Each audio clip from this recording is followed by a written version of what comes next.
November 20th, 1943. 06:23 hours. Red Beach 2, Betio Island, Tarawa Atoll. The sand erupted in a pattern that Japanese defenders had never witnessed before. Perfectly spaced geysers walking directly toward their concealed positions, each impact arriving with mechanical precision. Through the palm log bunkers firing slit, Japanese naval infantry watched as Marine First Lieutenant William Dean Hawkins crawled forward with what looked like an oversized rifle. The Japanese defensive manual stated that American troops relied on mass rifle fire, that their individual weapons were inferior to the spiritual power of Japanese bayonet charges. Yet this single Marine officer with his peculiar weapon was about to demonstrate why 4,500 Japanese defenders would die on Tarawa in just 76 hours. The Browning automatic rifle, the BAR, weighed 19 pounds unloaded and could fire 30.06 Springfield rounds at 2 rates. Slow at 300 to 450 rounds per minute or fast at 500 to 650 rounds per minute. Each 20-round magazine could be emptied in under 3 seconds on the fast setting. In those 3 seconds, as the Japanese defenders were about to witness, the entire tactical doctrine of the Imperial Japanese Army would be revealed as fatally obsolete. What happened next would be repeated across 1,000 Pacific islands. The collision between a military culture that glorified spiritual power and close combat with an industrial democracy that had mechanized the act of killing. Before we continue this story of industrial warfare and human courage, if you're fascinated by untold stories from World War II, take a moment to subscribe and let me know in the comments what city you're watching from. Now let's step back to understand how two nations developed such radically different approaches to warfare, and why that difference would determine the fate of millions. The story of the BAR in the Pacific begins not in 1943, but decades earlier, in the workshops and military academies where two nations prepared for modern war in fundamentally incompatible ways. Japan's military doctrine emerged from victory, from the shocking defeat of Tsarist Russia in 1905, when Japanese infantry had stormed Russian positions at Port Arthur and Mukden, with bayonets fixed and spirits aflame. The lesson Japanese military theorists drew from these victories was simple. Spiritual power, what they called seishin, could overcome material disadvantages. This wasn't propaganda for the masses. It was institutionalized military science, taught at the Army Infantry School at Chiba, codified in training manuals, and reinforced through brutal physical conditioning that sought to forge soldiers capable of superhuman endurance. The Infantry Manual of 1909, still in use in 1943, devoted 17 pages to spiritual power and bayonet fighting, but only 2 paragraphs to automatic weapons. This wasn't ignorance. Japanese military theorists knew about machine guns. They had faced them in the Russo-Japanese War, had studied European tactics from World War I, and had developed their own automatic weapons. But they interpreted these weapons through a cultural lens that valued individual warrior prowess over mechanical firepower. The Bushido Code taught that a sufficiently motivated soldier could defeat any enemy through will alone. The Army Infantry School at Chiba taught that one Japanese soldier possessed the fighting power of 3 Chinese or 2 Russian soldiers based purely on spiritual superiority. This doctrine had consequences that rippled through every aspect of Japanese military preparation. Rifle training emphasized careful aimed fire, with soldiers expected to hit targets at ranges exceeding 500 yards. Bayonet drill consumed hours of training time, with elaborate ceremonies surrounding the issuing of bayonets to new soldiers. The rifle itself was treated as a sacred object, an extension of the emperor's will. Soldiers who lost or damaged their rifles faced severe punishment, sometimes execution. This reverence for individual weapons made sense in a military culture that viewed combat as a test of personal character, where how a man fought mattered as much as whether he won. Japanese automatic weapons reflected this philosophy. The Type 96 and Type 99 light machine guns were distributed at rates of 2 or 3 per company, treated as special support weapons requiring dedicated crews. Each weapon was hand-fitted in workshops where craftsmen spent weeks on single guns, carefully filing parts until they mached perfectly. This craft production method created weapons of sometimes exquisite quality, but in numbers wholly inadequate for industrial warfare. Approximately 41,000 Type 96 light machine guns and 53,000 Type 99s were produced during the entire war. These weapons were reserved for specially trained crews, positioned in carefully selected defensive locations, and employed according to elaborate tactical schemes that emphasized coordination with rifle fire and bayonet charges. The concept of giving every squad multiple automatic rifles, of making firepower rather than valor the basis of infantry tactics, was incomprehensible to Japanese military thinking. It violated the fundamental assumption that warfare was about human will confronting human will. To rely on mechanical firepower seemed cowardly, a confession that Japanese spirit wasn't sufficient. This wasn't mere cultural preference. It was strategic doctrine that shaped everything from weapons procurement to tactical training to battlefield expectations. Meanwhile, on the other side of the Pacific, American military thinking was evolving in a completely different direction. The United States had entered World War I with bolt-action rifles and emerged with a revelation about the future of warfare. American troops in France had witnessed the slaughter of trench warfare, where massed infantry assaults dissolved under machine gun fire. They had seen how automatic weapons could transform defensive positions into impregnable fortresses. And they had begun experimenting with a weapon that would revolutionize infantry combat, the Browning automatic rifle. John Moses Browning, the legendary firearms designer, had created the bar in 1917. Late in World War I, his design philosophy was quintessentially American: make weapons that could be mass-produced, operated by minimally trained soldiers, and maintained under field conditions. The bar wasn't elegant like European automatic rifles. It was heavy, weighing 19 pounds when loaded, and its gas-operated mechanism was relatively simple compared to more refined European designs. But it worked. It could be manufactured quickly, operated reliably, and delivered sustained automatic fire from a weapon light enough for one man to carry and employ without a dedicated crew. Through the interwar years, while Japanese military theorists were perfecting their doctrine of spiritual power, American ordnance experts were refining the bar. They tested different barrel lengths, experimented with bipods and carrying handles, and gradually developed employment doctrine that would maximize the weapon's potential. The key insight was radical. Don't treat automatic weapons as special support equipment requiring dedicated crews. Instead, distribute them throughout rifle squads, making automatic firepower an organic part of every small unit's capabilities. By the late 1930s, as war clouds gathered, American military doctrine called for one bar per rifle squad. This meant that even the smallest American tactical unit possessed instant access to automatic firepower that could be employed without waiting for machine gun teams to arrive and set up. The implications were revolutionary, though few recognized it at the time. Every Marine rifle squad would have the firepower previously reserved for entire platoons. Every Army squad would possess suppressive fire capabilities that Japanese commanders could only dream of providing to their companies. The industrial capacity to produce these weapons at scale was equally revolutionary. American factories had mastered mass production techniques pioneered in the automobile industry. Interchangeable parts, assembly line construction, and standardized quality control meant that weapons could be produced in quantities and at speeds that would have seemed impossible to Japanese planners. The New England Small Arms Corporation retooled its facilities for BAR production and began churning out weapons at rates that steadily accelerated as war approached. IBM, known primarily for business machines, demonstrated American industrial flexibility by converting typewriter factories to produce 20,000 bars after Pearl Harbor. Marlin Rockwell Corporation built entirely new facilities dedicated to bar production.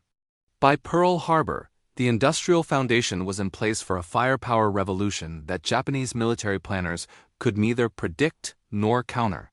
American factories had the capacity to produce bars in quantities that would give every squad multiple automatic weapons.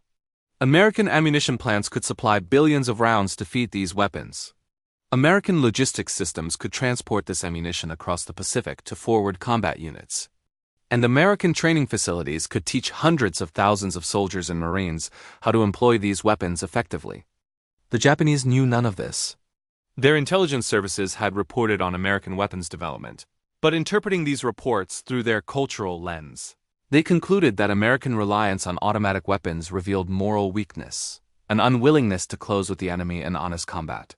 Japanese officers studying in America before the war had visited factories and observed production techniques, but they viewed these through the lens of peacetime manufacturing, not understanding how quickly American industry could convert to war production. Most critically, Japanese military theorists assumed that American soldiers, products of a soft democratic society, would lack the spiritual strength necessary for the brutal combat they expected in the Pacific. This fundamental misunderstanding would prove catastrophic. Japanese defenders preparing positions on remote Pacific islands expected to face American troops armed primarily with bolt-action rifles, supported by limited numbers of machine guns that could be neutralized by careful defensive positioning.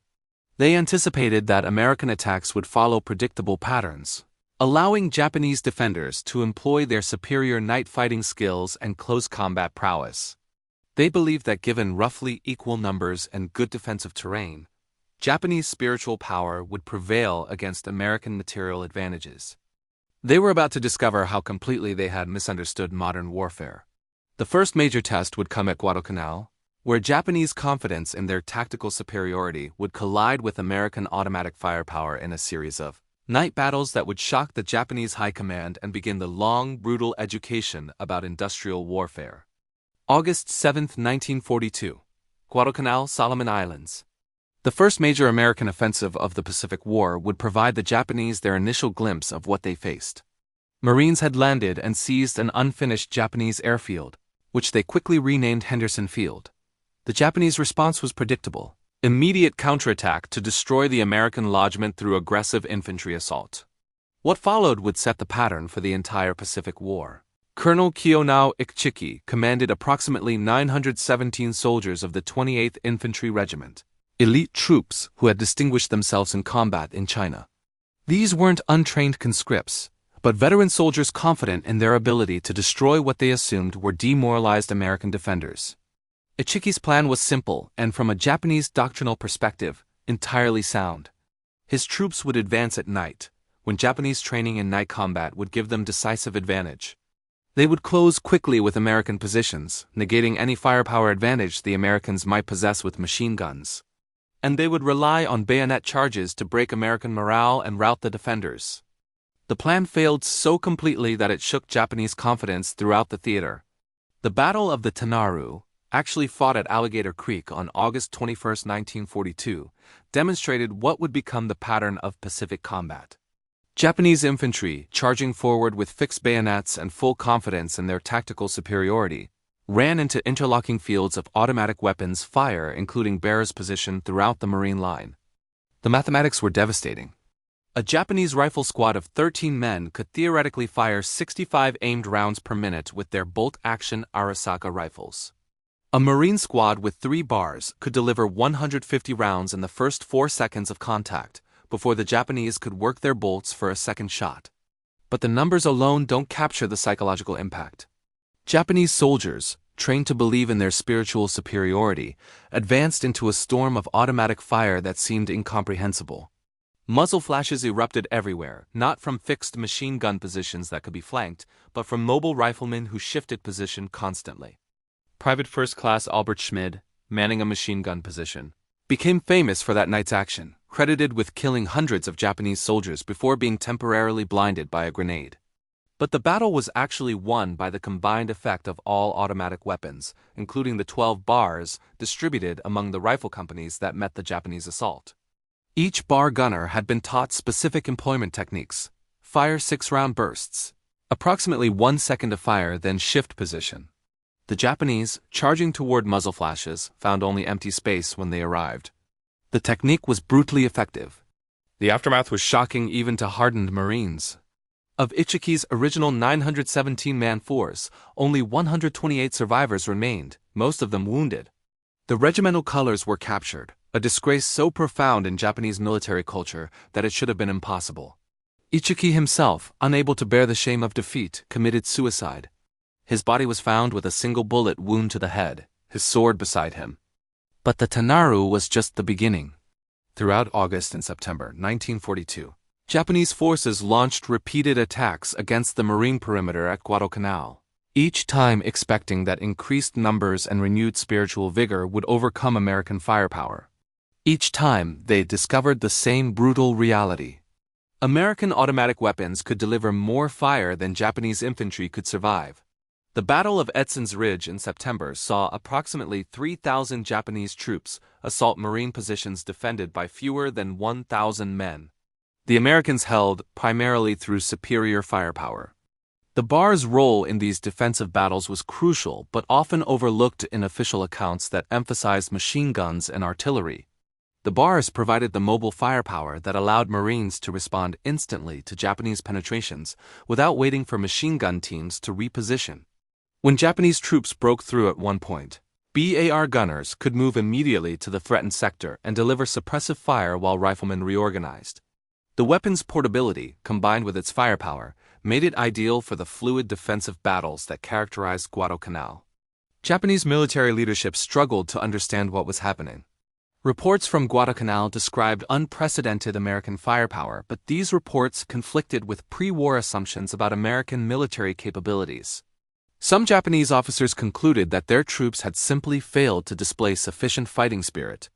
Others began to suspect that American weapons capabilities had been seriously underestimated. But even those who recognized the firepower disparity couldn't fully grasp its implications. They assumed it was a matter of logistics, that American supply lines across the vast Pacific would eventually be stretched thin, that Japanese defenders on prepared positions could neutralize American firepower advantages. This misunderstanding would prove fatal when Japanese defensive doctrine evolved in response to Guadalcanal's lessons. Rather than concluding that automatic firepower had made frontal assaults obsolete, Japanese planners decided that the solution was better defensive positions. If American firepower made surface combat impossible, they would go underground. If American automatic weapons dominated open terrain, they would create interlocking cave systems where American firepower couldn't reach. By late 1943, elaborate cave systems became the cornerstone of Japanese island defense. These weren't simple holes in the ground, but complex underground fortresses with multiple chambers, connecting tunnels, and interlocking fields of fire. Japanese engineers spent months preparing these defenses, carefully calculating firing angles, creating mutually supporting positions, and developing elaborate ventilation systems to allow defenders to survive even under bombardment. Japanese doctrine held these positions as impregnable, requiring either massive artillery expenditure or costly direct assault to neutralize. The BAR changed this calculation entirely. Marines discovered almost by accident that the weapon's .30-06 round maintained lethal velocity through multiple ricochets in enclosed spaces. The first documented instance came at Tarawa in November 1943. When Marines attacking Japanese bunkers found that firing into cave entrances produced results far exceeding what they'd expected. A single 20-round magazine fired into a cave opening created what Marines called a hornet's nest effect, with bullets ricocheting off walls, ceiling, and floor in unpredictable patterns that made survival inside impossible. The technique that evolved became standard Marine procedure, refined through bitter experience across multiple campaigns. Approach the cave from an oblique angle to minimize exposure to defensive fire. Position the BAR gunner approximately 25 yards from the entrance, close enough for accuracy but far enough to avoid grenade counterattacks. Fire one full magazine into the cave opening in a figure-8 pattern, maintaining continuous fire to prevent defenders from returning fire. The physics were simple but devastating. The .30-06 round fired by the BAR carried tremendous energy. At 25 yards, it hit limestone or coral cave walls with enough force to maintain lethal velocity after bouncing. In the confined space of a cave, a single burst created multiple bullet paths, each ricochet creating new trajectories. Japanese soldiers inside faced incoming fire from angles they couldn't predict or protect against. Some rounds came directly through the entrance. Others bounced off the ceiling and came down from above. Still others ricocheted off side walls, creating crossing fire patterns inside the cave itself. Japanese defenders who had trained to hold these positions to the death discovered that death came before they could even see their enemy. The psychological impact was profound. Soldiers prepared to fight to the last man found themselves helpless in positions that were supposed to be impregnable. The caves that were meant to protect them became death traps when American BAR gunners appeared outside. November 20th through 23rd. 1943, Tarawa Atoll. The battle that opened this narrative would demonstrate both the effectiveness of the BAR and the terrible cost of amphibious assault against prepared defenses.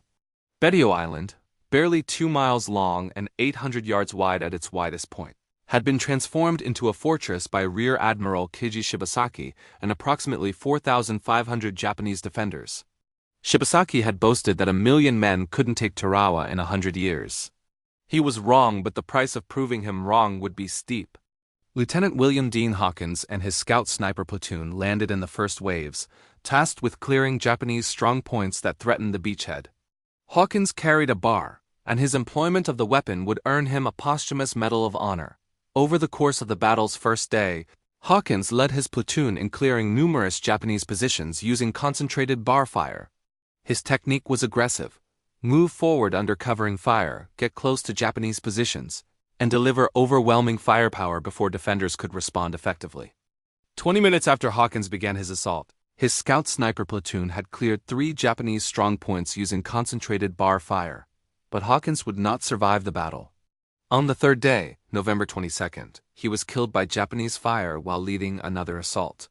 His death exemplified both the effectiveness of aggressive BAR employment and the brutal cost of combat even with superior weapons. The weapon made victory possible, but it didn't make victory cheap. The Marines at Tarawa fired approximately 3 million rounds of ammunition in 76 hours of combat. Much of this came from bars and machine guns, creating a sustained volume of fire that Japanese defenders had never experienced. The defensive positions that Admiral Shibasaki had considered impregnable fell one by one to methodical application of firepower. Cave positions were cleared with bar fire. Bunkers were suppressed while demolition teams moved forward. Strong points were isolated and reduced through concentrated automatic weapons fire. Yet despite this firepower superiority, the Marines suffered over 3,000 casualties, including more than 1,000 killed. The disparity in casualties, approximately 4,500 Japanese dead versus 1,000.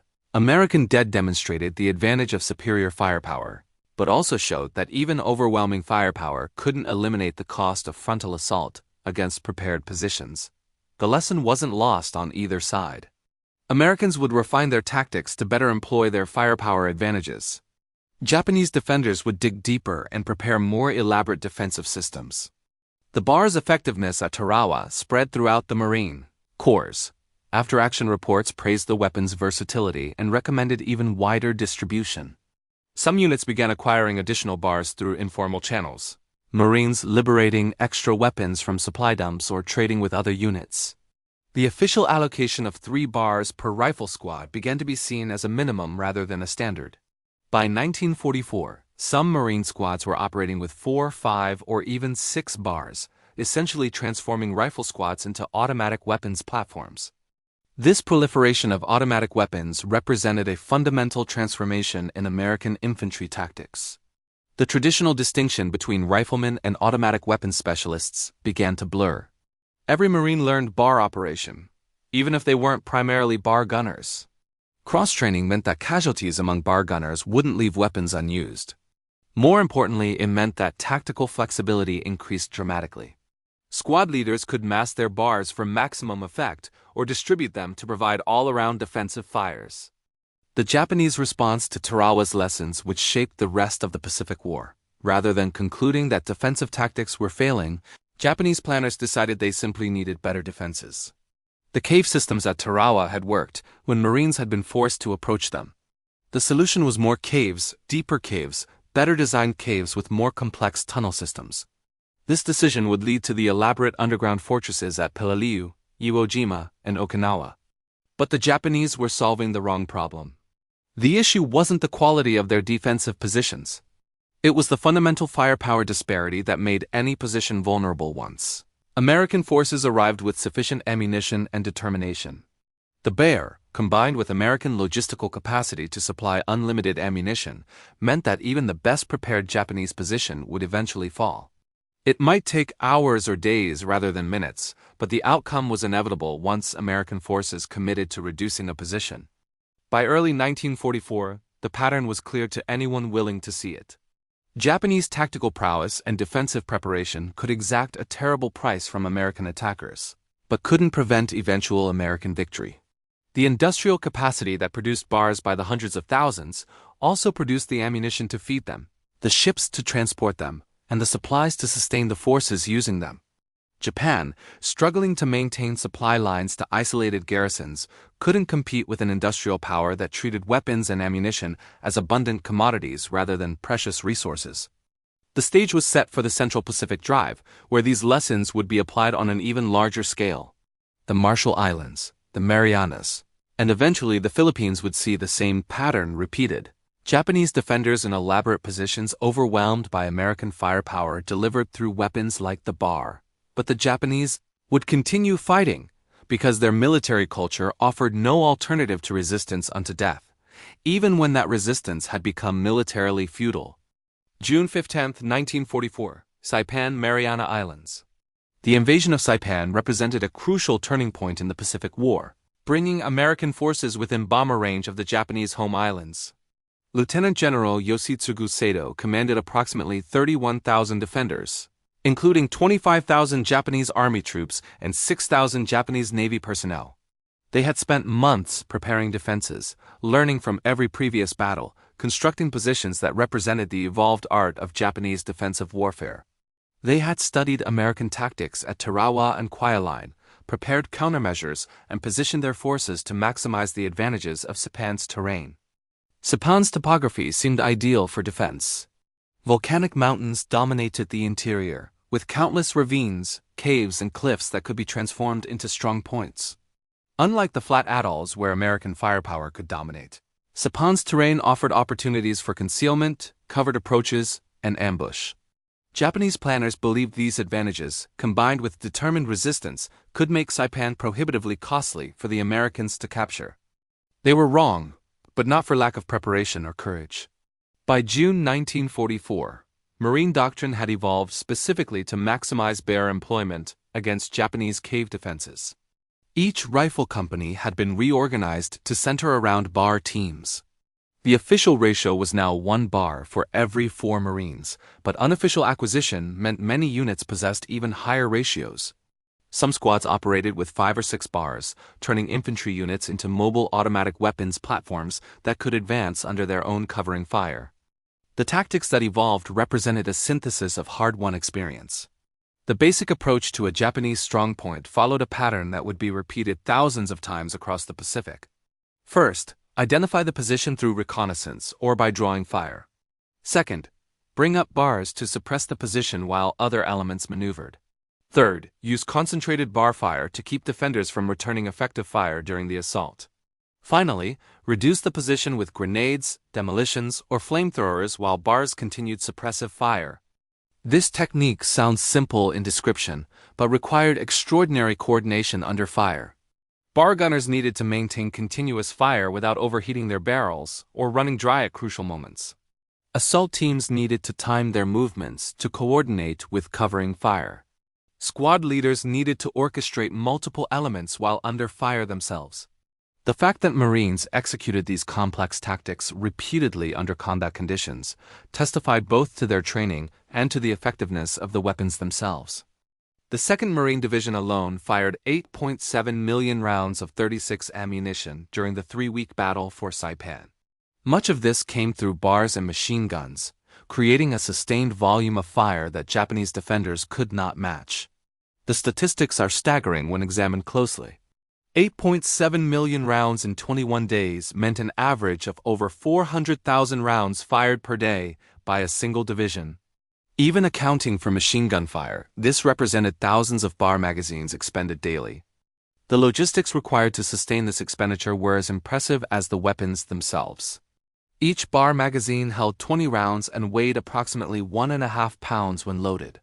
A Marine bar gunner typically carried 12 to 15 magazines, meaning each gunner carried 30 to 40 pounds of ammunition in addition to the 19-pound weapon. Additional ammunition was distributed throughout the squad, with riflemen carrying extra magazines for the bars.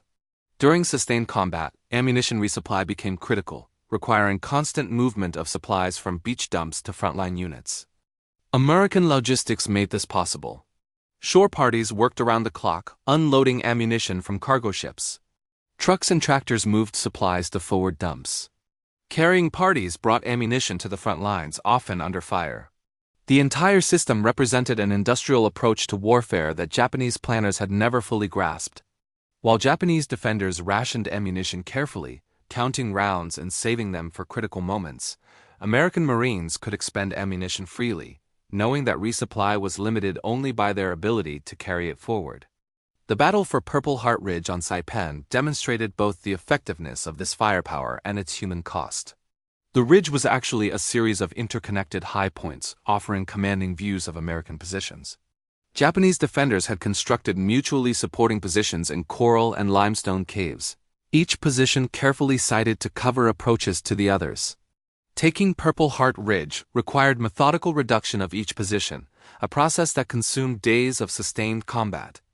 Marines attacking these positions learned to use terrain to mask their approach, moving through dead ground until close enough for effective bar fire. Then they would establish firing positions and pour fire into Japanese cave openings while assault teams moved forward. The key was sustaining fire long enough for the assault teams to reach their objectives. This meant bar gunners firing magazine after magazine, changing barrels when they overheated, and maintaining fire discipline even as Japanese defenders returned fire and threw grenades. Private First Class Harold Agerholm earned a posthumous Medal of Honor during the Saipan campaign, though not as a bar gunner. He was a combat engineer who repeatedly rescued wounded Marines under intense fire, evacuating 45 men before being killed. His heroism exemplified the kind of courage that allowed bar teams to maintain their positions and continue delivering suppressive fire even under the most intense conditions. The bar gunners couldn't hold their positions without corpsmen to treat wounded, engineers to clear obstacles, and riflemen to protect their flanks. Warfare remained fundamentally a team effort, even when the team possessed weapons of unprecedented effectiveness. The numbers from Saipan were staggering, but they told only part of the story. Japanese defenders, expecting to trade lives at favorable ratios through spiritual power and defensive advantage, instead faced a simple mathematical reality that no amount of courage could overcome. American industrial production could provide more bullets than Japan could provide soldiers. For every Japanese defender killed, American factories produced dozens more rounds of ammunition, hundreds more weapons, thousands more tons of supplies. This industrial asymmetry extended beyond ammunition to every aspect of military operations. When American weapons malfunctioned, they were simply replaced from supply. When Marines were wounded, elaborate medical evacuation systems brought them to aid stations and hospital ships. When units suffered casualties, replacement drafts arrived from training bases in the United States. The entire system operated with an efficiency and scale that Japanese defenders could barely comprehend. The impact of the bar extended beyond physical casualties to psychological destruction of Japanese military confidence. The sound itself became a weapon, distinctive and terrifying. The bar's rapid thudding, different from the slower machine guns, meant that automatic firepower was close, mobile, and hunting. Veterans on both sides described the psychological impact of hearing multiple bars opening up simultaneously, a rolling thunder that announced the presence of overwhelming firepower. Japanese soldiers who survived Saipan spoke after the war about the constant noise of American weapons, the way it wore down their spirits even more than the physical danger. In caves and bunkers, surrounded by darkness and isolation, they could hear American automatic weapons firing steadily, methodically working through Japanese positions. They knew their turn was coming, that eventually bar gunners would appear outside their positions and pour fire through the entrance. Some chose suicide rather than waiting for that moment. Others fought to the last, but with the knowledge that their resistance was militarily futile even if spiritually necessary. This psychological dimension revealed the complete failure of Japanese military doctrine. The emphasis on spiritual power had assumed that Japanese soldiers possessed superior will, that their training and indoctrination would allow them to endure hardships that would break other armies. But industrial firepower created conditions that no amount of spiritual strength could endure. When automatic weapons fire forced soldiers to remain concealed, unable to maneuver or fight back, spiritual power became irrelevant. When ammunition ran low and no resupply was coming, determination couldn't create bullets. When American firepower could reach into the deepest caves, courage couldn't stop ricocheting rounds. By mid-1944, captured Japanese documents revealed that their soldiers were being instructed to identify and prioritize killing bar gunners, recognizing these weapons as the backbone of American small unit tactics. But identifying bar gunners in combat proved nearly impossible. The weapons moved constantly, with gunners changing positions after every burst. Every Marine squad had multiple automatic rifles, making it difficult to determine which positions to prioritize. And American fire discipline, with short controlled bursts rather than long sustained fire, made it hard to identify gunner positions by muzzle flash or sound. The Japanese were trying to solve a tactical problem that had no tactical solution. The issue wasn't that they couldn't identify bar gunners or couldn't kill them when identified. The issue was that American doctrine distributed automatic firepower so widely that eliminating individual gunners didn't significantly reduce overall firepower. Kill one bar gunner and another Marine picked up the weapon. Destroy one bar and the squad still had 2 or 3 more. The redundancy built into American organization meant that Japanese tactical adaptations couldn't meaningfully reduce the firepower disparity. Saipan fell after 3 weeks of intense combat. General Saito, recognizing that defeat was inevitable, ordered a final banzai charge on July 7, 1944. Approximately 4,000 Japanese soldiers and civilians participated in this last attack, the largest banzai charge of the Pacific War. They overran several American positions through sheer numbers and ferocity, but were ultimately stopped by concentrated automatic weapons fire. The charge achieved nothing except additional casualties on both sides. Saito committed suicide before the attack, unable to bear the shame of defeat. His final message to his troops acknowledged that they had fought well but faced an enemy with overwhelming material superiority. The civilian population on Saipan added a tragic dimension to the battle's conclusion. Hundreds of Japanese civilians, convinced by propaganda that Americans would torture and kill them, committed suicide by jumping from cliffs in the island's northern reaches. These deaths, resulting from fear and propaganda rather than combat, highlighted the broader tragedy of a war where Japanese military culture had created conditions where death seemed preferable to surrender, even for non-combatants. American casualties on Saipan totaled approximately 3,400 killed and 13,000 wounded. Japanese casualties exceeded 29,000 killed, with fewer than 1,000 prisoners taken. The casualty ratio, roughly 10 to 1, demonstrated the effectiveness of American firepower superiority. But the cost in absolute terms remained severe. The weapons that made victory possible couldn't make victory cheap or eliminate the human cost of frontal assault against determined defenders. The fall of Saipan had strategic consequences that extended far beyond the island itself. Prime Minister Hideki Tojo's government fell in the wake of the defeat, as Japanese political leadership recognized that losing the Marianas brought the home islands within range of American B-29 bombers.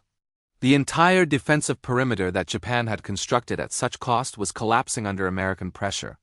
Yet Japanese military culture offered no alternative to continued resistance. Surrender remained unthinkable, even when military victory had become impossible. For American forces, Saipan validated the tactical doctrines that had evolved through painful experience at Tarawa, Kwajalein, and Inuitok. The emphasis on distributing automatic firepower widely throughout infantry units had proven correct. The investment in training Marines to employ bars aggressively had paid dividends. And the logistical systems that supplied unlimited ammunition had demonstrated that industrial capacity could be translated directly into battlefield advantage. The stage was now set for the final campaigns of the Pacific War, where these lessons would be applied on even larger scales. Peleliu, Iwo Jima, and Okinawa would see the same patterns repeated, but with Japanese defenders who had learned from every previous defeat and prepared defenses of unprecedented complexity. Yet no amount of preparation could overcome the fundamental asymmetry between industrial production and human courage. The bar, symbol of American firepower superiority, would continue teaching its brutal lessons in the only language warfare understands: overwhelming, undeniable, lethal force. February 19, 1945. Iwo Jima. The invasion of this small volcanic island, barely 8 square miles, represented the culmination of Japanese defensive evolution and American offensive doctrine. General Tadamichi Kuribayashi commanded approximately 21,000 defenders who had spent 8 months transforming Iwo Jima into the most formidable fortress in the Pacific. Kuribayashi was no ordinary Japanese officer. He had served as a military attaché in the United States in the 1920s, traveled extensively through America, and understood American industrial capacity better than most Japanese officers. His defense-in-depth strategy reflected this understanding. Unlike previous battles where Japanese commanders had launched counterattacks and banzai charges, Kurabayashi forbade such wasteful tactics. Every man would fight from prepared positions. Every position would be designed to require American forces to root out defenders individually. No dramatic gestures, no spiritual displays, just methodical, efficient killing designed to exact the maximum price for every yard of ground. His orders were explicit: kill 10 Americans before you die. Make the Americans pay such a high price that they will reconsider invasion of the home islands. The defenses Kurabayashi created were extraordinary. 11 miles of tunnels connected over 1,500 defensive positions. Multiple levels of tunnels allowed defenders to move between positions without exposure to American fire. Command posts were dug 75 feet underground, immune to naval bombardment. Firing positions were designed with multiple entrances, allowing defenders to fire, retreat, and reappear elsewhere. Interlocking fields of fire ensured that every approach was covered from multiple angles. Artillery and mortar positions were positioned to fire on pre-registered points across the entire island. Yet for all this preparation, Kurabayashi understood he would lose. His correspondence with his family revealed a clear-eyed assessment of Japan's strategic position. American material superiority made Japanese victory impossible. The question wasn't whether Iwo Jima would fall, but how many Americans would die taking it. If that cost was high enough, perhaps American public opinion would force negotiation rather than insisting on unconditional surrender. It was a forlorn hope, but the only one available to a commander who understood both the military situation and Japan's cultural imperatives. The Marines who landed on Iwo Jima's black volcanic beaches that morning represented the most experienced amphibious force in history. They had refined their tactics through 3 years of island warfare. They understood cave clearing, knew how to coordinate fire and maneuver, and possessed more automatic firepower per man than any infantry force in history. The 4th and 5th Marine Divisions that led the assault had reorganized their tables of equipment to maximize bear distribution. Some rifle squads carried 6 or 7 bars, essentially abandoning the rifle squad concept in favor of automatic weapons teams. By Iwo Jima, the bar had evolved from primarily defensive weapon to offensive tool. Bar up front became standard doctrine. The automatic riflemen led advances, suppressing positions while riflemen maneuvered. The weapon that had been designed for World War I trench warfare had been transformed through tactical evolution into an assault weapon. Bar gunners advancing across Iwo Jima's volcanic ash didn't wait for targets to appear. They fired continuously at suspected positions, walking their fire across likely defensive locations, forcing Japanese defenders to remain concealed or die. Gunnery Sergeant John Basilone, the legendary hero of Guadalcanal, was killed on Iwo Jima's first day. He had returned to combat after a stateside bond tour, unable to remain behind while other Marines fought. On February 19th, he was leading his machine gun section forward when killed by mortar fire. His death on the opening day of the battle seemed almost symbolic, a reminder that even the most experienced warriors faced random death in modern warfare. But his legacy lived on in the tactics he had helped develop, the aggressive employment of automatic weapons that characterized Marine doctrine. The battle for Iwo Jima consumed 36 days of sustained combat. Every yard was contested. Every position required frontal assault. Kurabayashi's defenses worked exactly as designed, channeling American advances into killing zones, forcing Marines to expose themselves to take positions that could have been bypassed on larger islands. But American firepower, combined with the courage of individual Marines, gradually overwhelmed even these formidable defenses. Marines fired an estimated 12 million rounds of small arms ammunition during the battle. The 28th Marine Regiment alone, attacking Mount Suribachi in the battle's opening days, went through approximately 90,000 rounds of bar ammunition in 5 days. These numbers represented consumption rates that would have seemed impossible to Japanese planners. 90,000 rounds for a single regiment in 5 days meant each of the regiment's approximately 3,000 Marines was supported by 30 rounds of bar fire per day, in addition to rifle ammunition, machine gun fire, and artillery support. The logistics required to sustain this expenditure were staggering. Ammunition had to be transported from cargo ships to beaches under fire, then carried forward through volcanic ash that made vehicle movement difficult. Combat engineers built roads and supply routes while under fire. Shore parties worked continuously to move supplies from beach dumps to frontline units. The entire effort represented American logistics operating at peak efficiency under the most difficult conditions. Japanese defenders experienced this firepower superiority as a form of siege warfare. Confined to their underground positions by American fire, they could emerge only briefly to fire at passing targets before retreating into the tunnels. American bar gunners learned to watch cave entrances continuously, firing immediately at any movement. The technique was wasteful by traditional standards, thousands of rounds expended for occasional confirmed kills, but American logistics made such waste affordable. Japanese defenders, rationing their limited ammunition, couldn't respond in kind. The psychological impact of this sustained firepower was devastating. Japanese soldiers described after the war the terror of hearing American weapons firing continuously, knowing that their own ammunition was running low, that no resupply would come, that their positions would eventually be overrun. Some positions held for days or weeks, but isolation and ammunition shortage made prolonged resistance ultimately futile. When ammunition ran out, defenders had only grenades and bayonets left, weapons useless against enemies who could destroy positions with automatic fire from safe distances.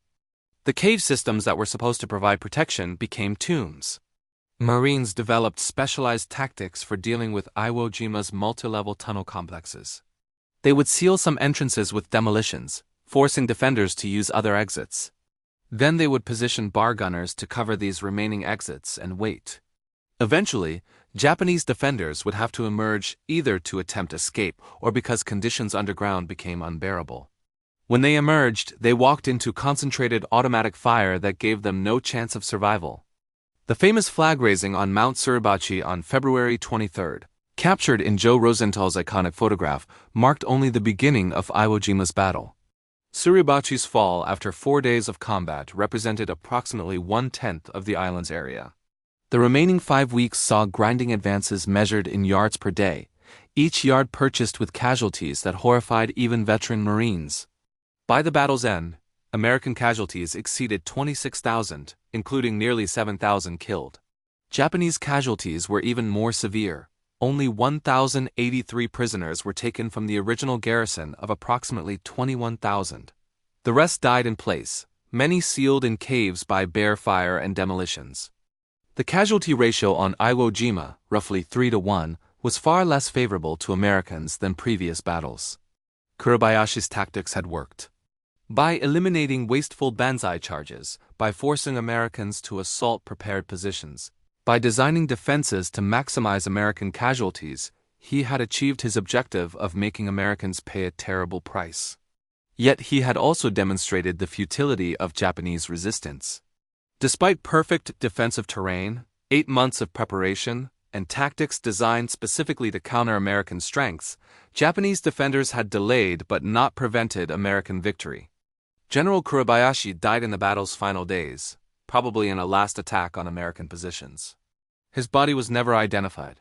His final message to Japanese headquarters acknowledged that ammunition and water were exhausted, that his men had fought to the last, and that they had caused significant American casualties. But he also implicitly acknowledged that Japanese defeat was inevitable. Superior tactics and perfect terrain couldn't overcome the fundamental asymmetry between industrial production and human courage. For American forces, Iwo Jima validated and refined tactical doctrines while highlighting their human cost. The emphasis on automatic weapons had proven correct. The battle would have been impossible without the firepower provided by bars and machine guns. But Iwo Jima also demonstrated that firepower alone couldn't eliminate casualties when attacking prepared positions. Individual Marines still had to advance across open ground, climb slopes under fire, and approach cave entrances where Japanese defenders waited with grenades and machine guns. The bar had made victory possible, but it hadn't made victory cheap. This tension between the effectiveness of American weapons and the continued high cost of combat would define the war's final campaign. Okinawa would be larger than Iwo Jima, the defenses even more elaborate, the Japanese defenders more numerous. The same patterns would repeat, but on a scale that would ultimately force American leadership to consider alternatives to continued frontal assault on increasingly well-defended positions. April 1, 1945, Okinawa. The final major battle of the Pacific War began almost peacefully, with American forces landing against minimal opposition. This uncontested landing was itself remarkable, suggesting that Japanese defensive doctrine had evolved yet again. General Mitsuru Ushijima commanded approximately 130,000 defenders, including 24,000 Okinawan conscripts pressed into service. His strategy differed from previous battles. Rather than contesting the beaches, he would allow Americans to land, then destroy them in prolonged fighting for prepared positions in Okinawa's southern highlands. The strategy was sound, reflecting lessons learned from every previous battle. Beach defenses could be destroyed by naval gunfire and aerial bombardment. Better to preserve forces and positions that couldn't be destroyed by bombardment than force Americans into grinding attritional combat. The Shuri Line, the main Japanese defensive position, stretched across southern Okinawa, anchored on commanding terrain and incorporating hundreds of interconnected cave positions. It represented the ultimate evolution of Japanese cave warfare. Yet Ushijima understood, as Kuribayashi had, that he would ultimately lose. His chief of staff, Colonel Hiromichi Yahara, was one of the few Japanese senior officers who survived the war to write detailed accounts of Japanese defensive planning. His post-war writings describe the calculations Japanese commanders made, knowing they faced defeat but determined to make that defeat as costly as possible. The hope was that American casualties would force political compromise, that the cost of invading Japan's home islands would seem prohibitive if Okinawa's pattern was repeated. By April 1945, the American military had produced over 300,000 bars.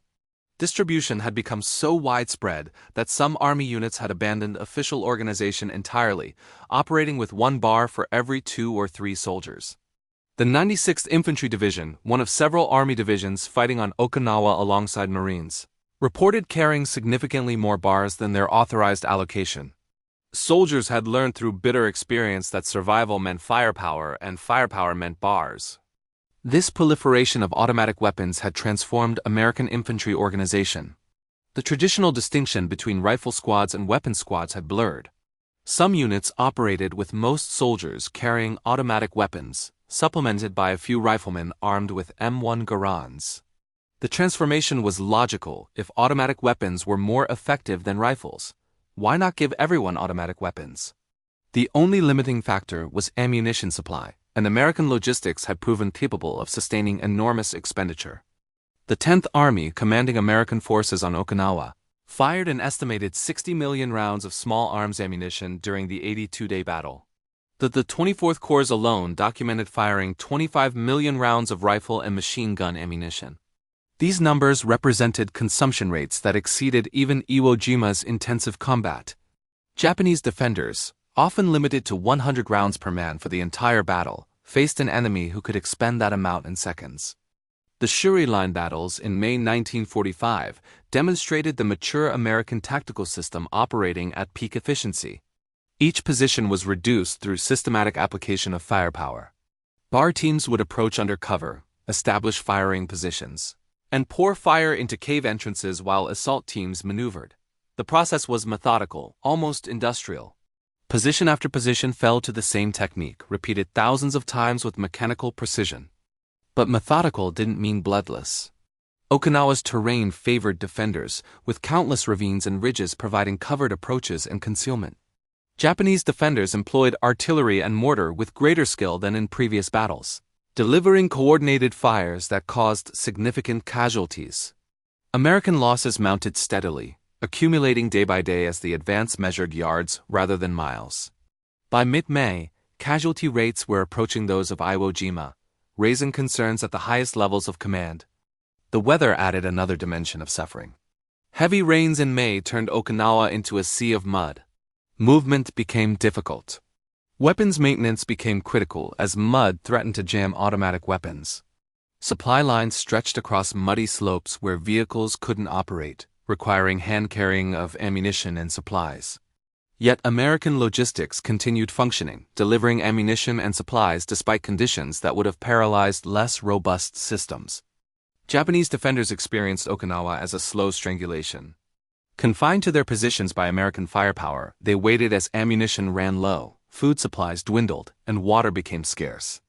Medical care was minimal, with wounded soldiers left in caves to die or commit suicide.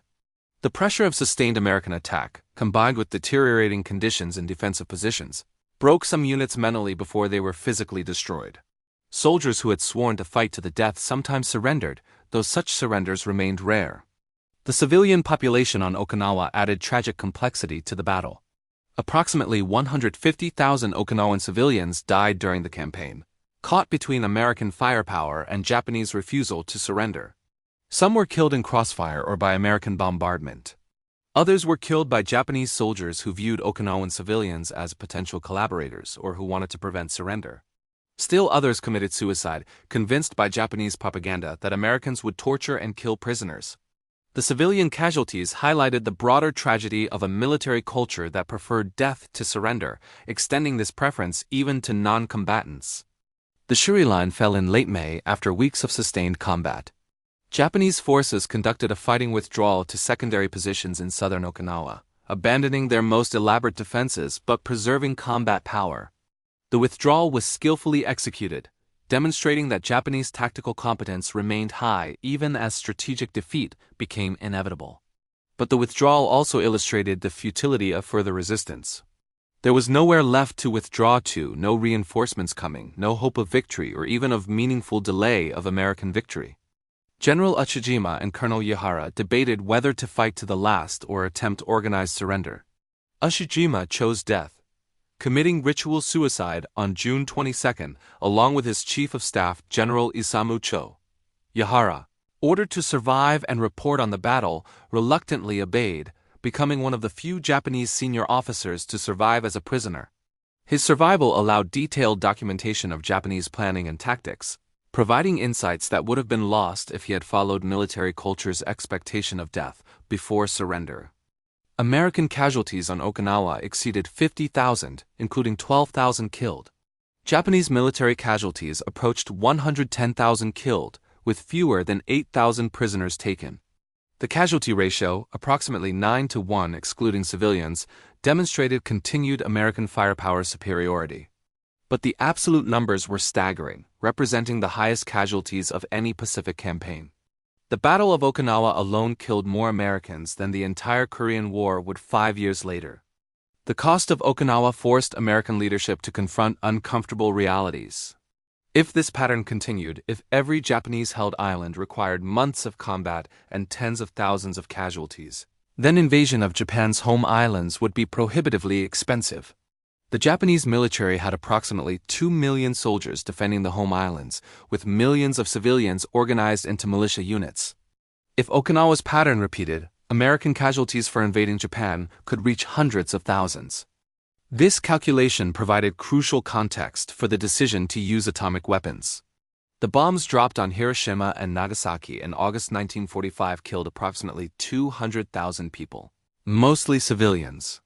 But conventional combat on Okinawa had already killed over 160,000 Japanese military and civilians in 3 months. Projections for invading the home islands suggested casualties that would dwarf even these terrible numbers.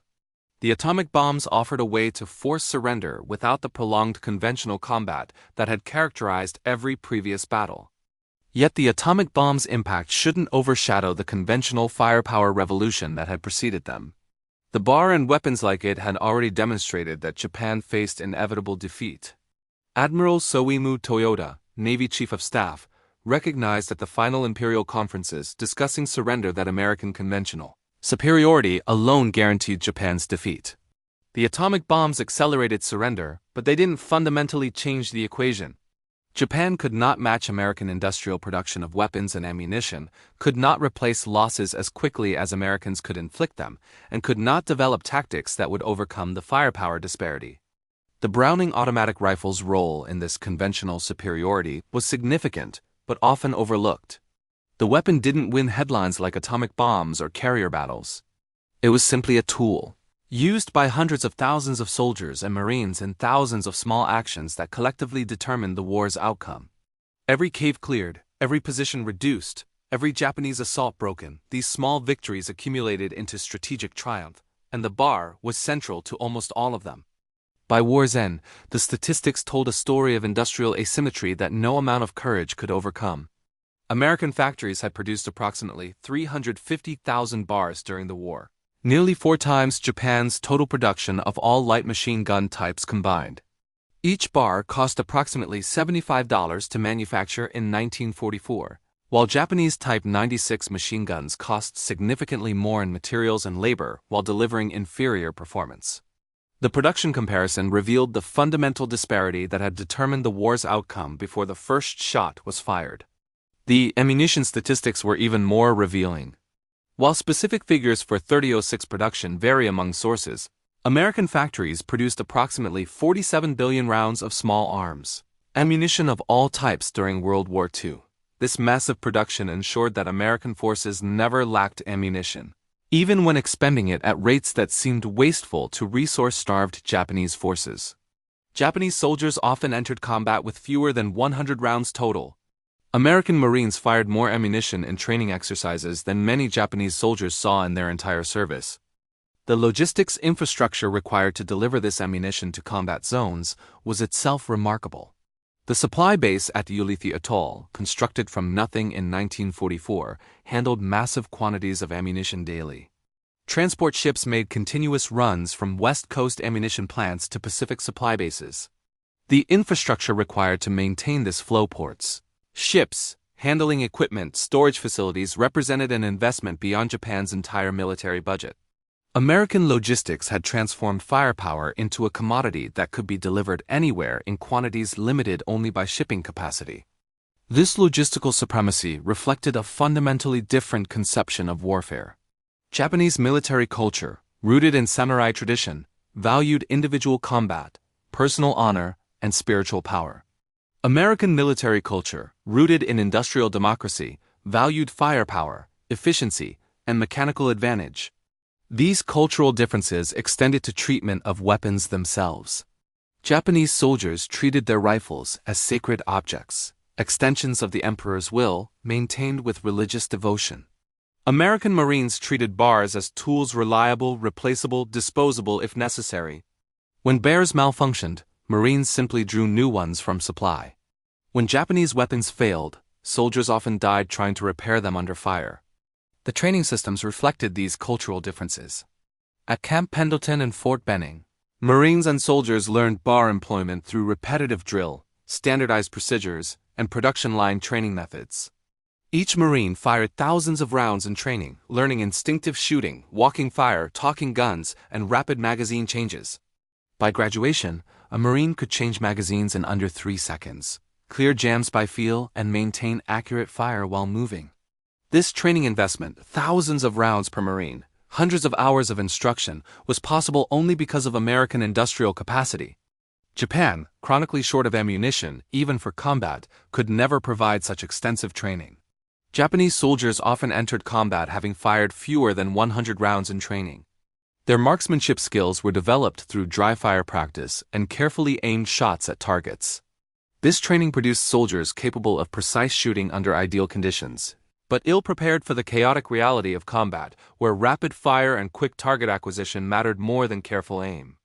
The transformation of warfare from individual marksmanship to industrial firepower represented more than tactical evolution. It reflected a broader shift in how industrial societies approached organized violence. The bar symbolized this transformation. It didn't require exceptional skill to operate effectively. Adequate training and good tactics were sufficient. It didn't demand warrior virtue or spiritual power. Mechanical reliability and adequate maintenance were enough. It represented the democratization of lethal capability, allowing ordinary soldiers to wield firepower that previous generations had reserved for elite specialists. This democratization had profound implications for military organization and culture. Traditional military hierarchies had been partly based on skill, with weapons-experienced soldiers were more dangerous because they were better marksmen. But when weapons themselves provided the killing power, individual skill mattered less than organization and logistics. A mediocre bar gunner with adequate supply was more dangerous than the most skilled rifleman. This reality undermined traditional military virtues while elevating industrial and organizational capabilities. Japanese military culture never fully adapted to this transformation. The emphasis on spiritual power and individual prowess persisted even as evidence accumulated that these qualities couldn't overcome firepower disparity. Senior Japanese officers who had studied in America or Europe understood industrial warfare's realities. But this understanding couldn't overcome institutional culture that had developed over centuries. The result was a military that fought with extraordinary courage and tactical skill, but within a strategic and industrial framework that made defeat inevitable. The human cost of this cultural failure was staggering. Approximately 2.3 million Japanese military personnel died during World War II, according to Japanese government statistics. Academic research by Japanese historians indicates that approximately 60% to 1.4 million died from starvation and disease rather than combat. The remaining combat deaths came from all causes: artillery, aerial bombardment, naval gunfire, and small arms fire. While the exact number killed specifically by bars cannot be determined, the weapon's contribution to American firepower superiority was undeniable. These statistics reveal the broader tragedy of Japanese resistance. The military culture that glorified death before surrender, that taught soldiers to fight until physically incapable of resistance, created conditions where defeat meant annihilation rather than survival. Japanese soldiers who might have surrendered in earlier eras fought to the death because military culture offered no alternative. The result was casualty rates unprecedented in modern warfare, with entire garrisons wiped out and prisoner rates measured in fractions of 1%. American casualties, while far lower in relative terms, were still severe. Approximately 111,000 Americans died in the Pacific Theater from all causes. Each death represented individual tragedy, families destroyed, futures lost. The weapons that made victory possible couldn't eliminate these human costs. The bar gave Marines and soldiers better tools for surviving combat, but it couldn't make them invulnerable. Japanese defenders, even outgunned and outnumbered, remained dangerous opponents capable of inflicting casualties until their final moments. The final accounting of the Pacific War revealed casualty ratios that exceeded 20-1 in many battles. While many factors contributed to this disparity: American air superiority, naval gunfire, artillery, automatic weapons superiority played a crucial role. The bar, combined with other automatic weapons, created a firepower density at squad level that Japanese forces couldn't match at company level.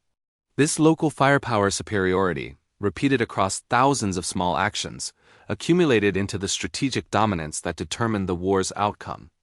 Military historians examining the Pacific War have concluded that the bar, along with other automatic weapons, demonstrated the futility of Japanese resistance tactics. The weapon proved that in modern warfare, industrial capacity trumps warrior spirit, that production capability determines military capability, and that no amount of courage can overcome massive firepower disparity. Dr. Edward Dree, historian of the Pacific War, noted that American automatic weapons fundamentally changed the nature of infantry combat in the Pacific. The Japanese never developed effective counterattacks because the problem wasn't tactical, it was industrial. They faced an enemy who could equip every squad with automatic weapons, supply unlimited ammunition, and replace losses immediately. This assessment is supported by post-war Japanese analysis.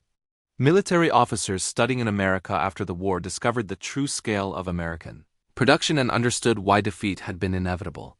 Visiting American factories in the 1950s, Japanese industrial delegations observed production techniques that explained their wartime defeat: assembly lines, standardized parts, quality control procedures, all the elements that had produced superior weapons in vast quantities while Japan struggled to hand-build inferior alternatives.